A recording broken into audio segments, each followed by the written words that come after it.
बिस्मिल्लाहिर्रहमानिर्रहीम नहमदुहु व नुसल्ली अला रसूलिहिल करीम अम्मा बाद। मोहतरम नाज़रीन किराम, आजकल हमारे घरों के हालात ये हैं कि अगर बच्चे की पैदाइश होती है तो हम नाम रखने के सिलसिले में बड़े परेशान हो जाते हैं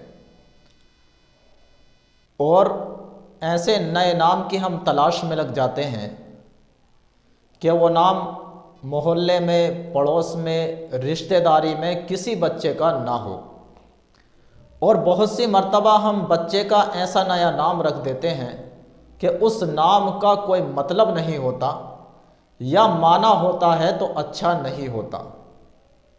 तो हमें ऐसे नाम रखने से बचना चाहिए कि जिनका माना ना हो या माना अच्छा ना हो, और हमें ऐसे ही नाम रखने चाहिए कि जिनका मतलब अच्छा हो, जिनका माना खूबसूरत हो।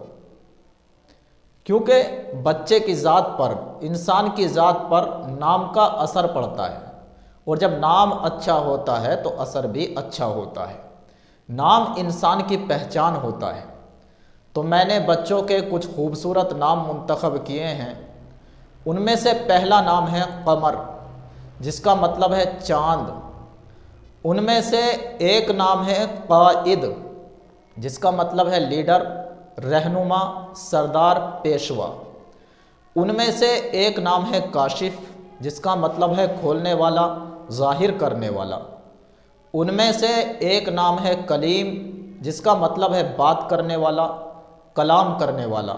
और यह हज़रत मूसा अलैहिस्सलातु वस्सलाम का लक़ब है। हज़रत मूसा अलैहिस्सलाम को कलीमुल्लाह कहा जाता था। उनमें से एक नाम है काज़िम, जिसका मतलब है गुस्से को पी जाने वाला।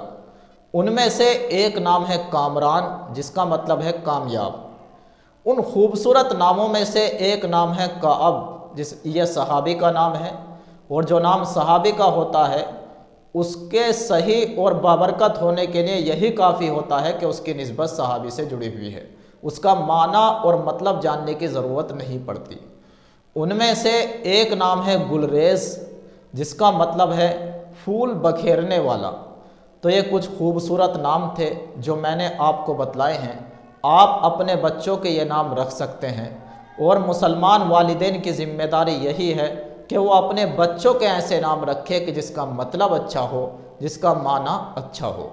वस्सलामु अलैकुम व रहमतुल्लाहि व बरकातुहू।